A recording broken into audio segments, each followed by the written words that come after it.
Disbursement. That is why we are here. Now, if Apostle Ken is to disburse, let him disburse.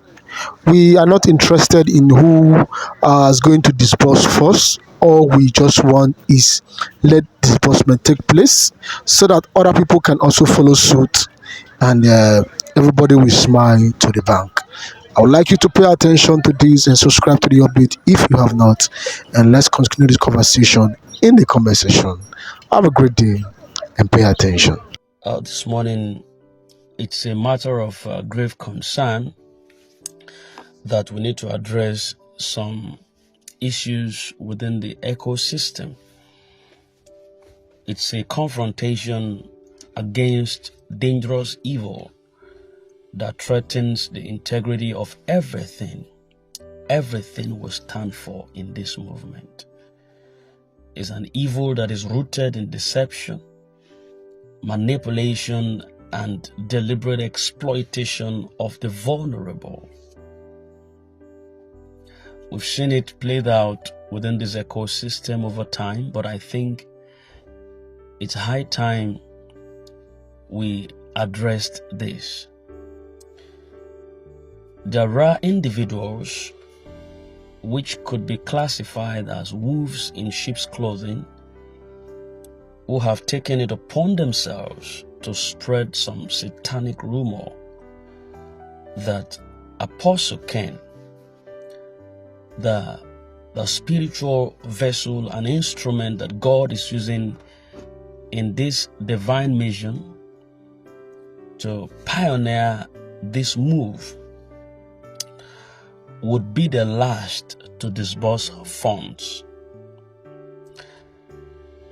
And that these lies have been accurately carved out in such a way that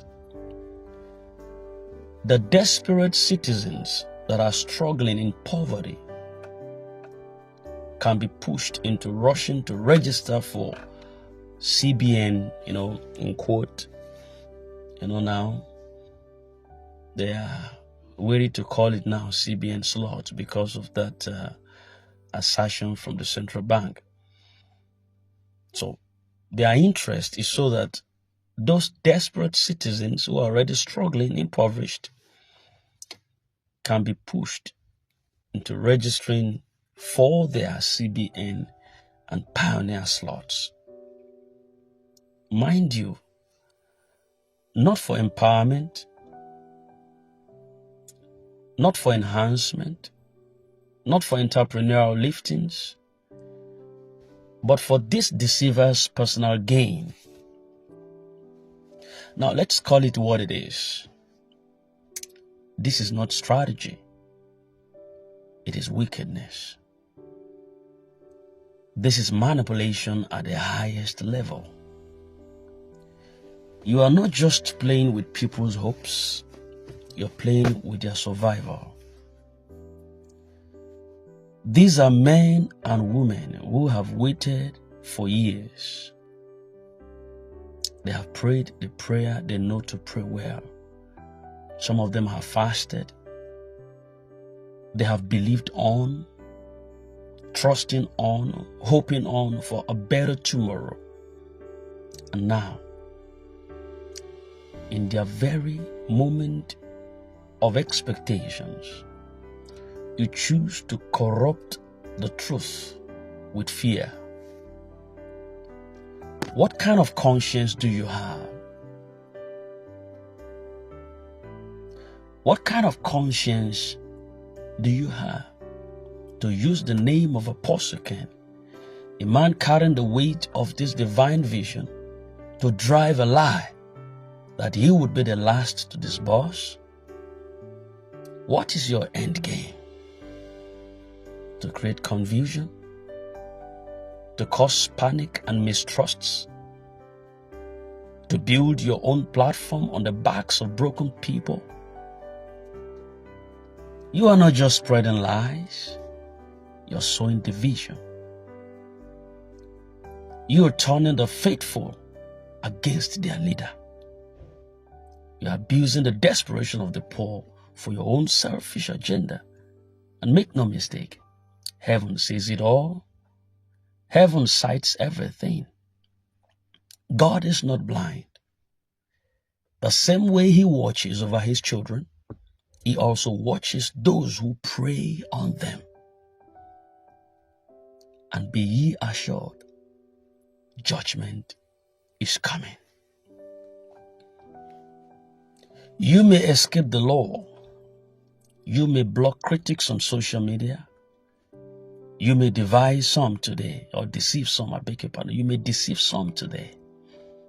But you cannot run from the divine justice. Every voice you manipulated, every soul you misled, every registration you forced through lies, they will rise against you in judgment. And you will not escape the consequences. There is a price for touching God's anointed. There is a price for twisting prophecy into propagandas. This move is a holy mission. It's not a business transaction. Apostle Ken is not a pawn in your game. He is not a tool for marketing fake slots. He is a man of vision, chosen and sent to lead this movement. And those who seek to tamper with that vision, beware. Seriously, beware. Because when you tamper with divine order, you invite divine consequences. So you will know for the records. So I said this with heavy heart. Stop it.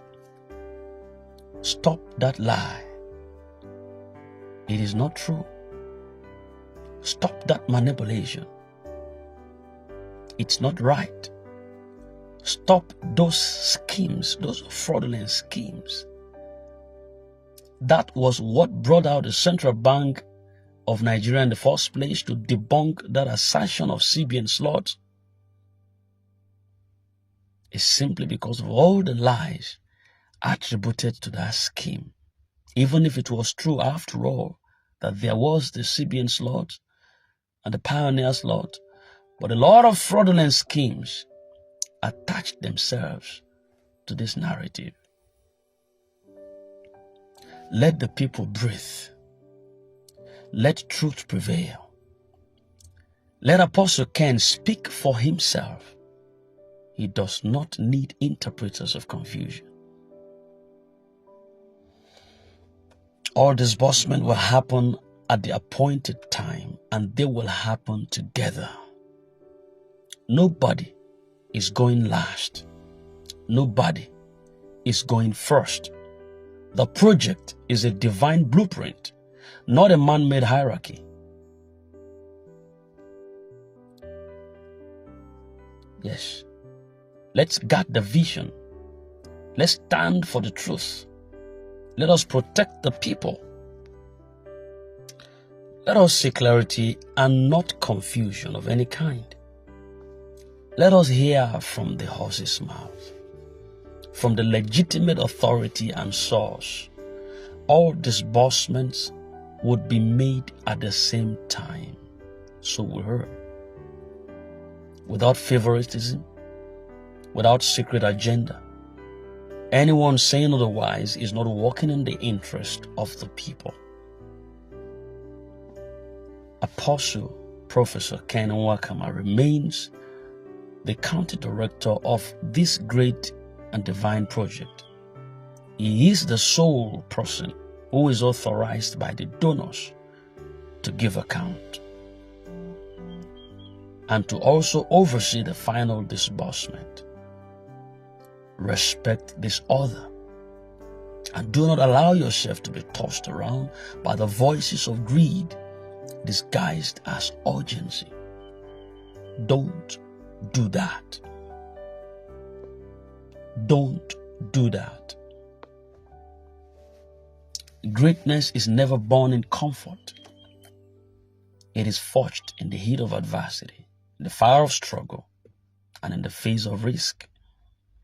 To all who truly believe in the mission and destiny of Apostle Professor Ken Nwakama, understand this, that the road to success is not paved with ease.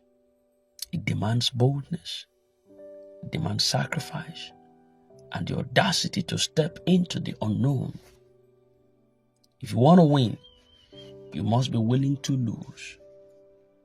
If you want your voice to be heard, you must be ready to stand alone in the silence. If you desire to inspire others, you must walk through pain, endure setbacks, and still choose to rise. The comfort zone does not produce champions. It creates complacency. Legends are born when men and women dare to defy the odds, to believe when others doubted, to keep walking even when the path is unclear. The most glorious victories are never handed freely.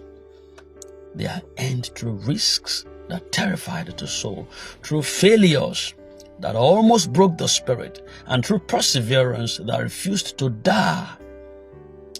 Every stumble is not the end of your journey.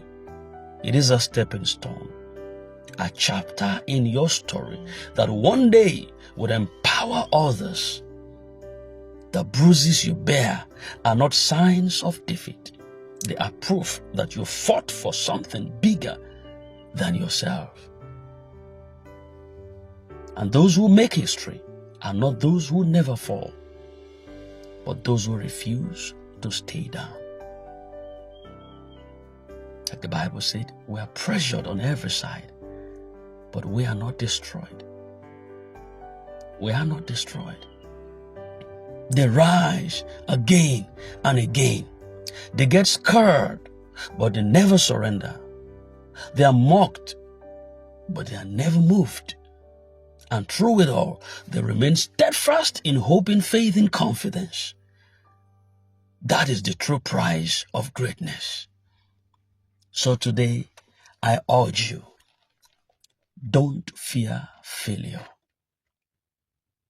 Don't fear rejection. Don't fear what lies ahead.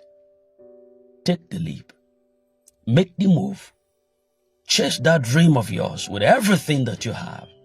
Because someday, yes, someday, your tears will turn into testimonies, your losses into lessons, and your journey into a source of inspiration for millions across the world, across the globe. No risk, no glory, no failure, no story. So let's guard the vision. Let's stand for the truth. And above all, let's protect the people. Because those who use lies to exploit the poor will one day face a truth that they cannot escape. I rest my case. Rest my case. We're still in expectation of a wonderful week ahead of us. Don't allow yourself to be misled. God is for us. God is for us. And God is for us. We got this intel this morning from OSIM of those who try to exploit the people. Those who try to swindle the masses and prey on their vulnerabilities. Don't do that. There is a divine course towards this.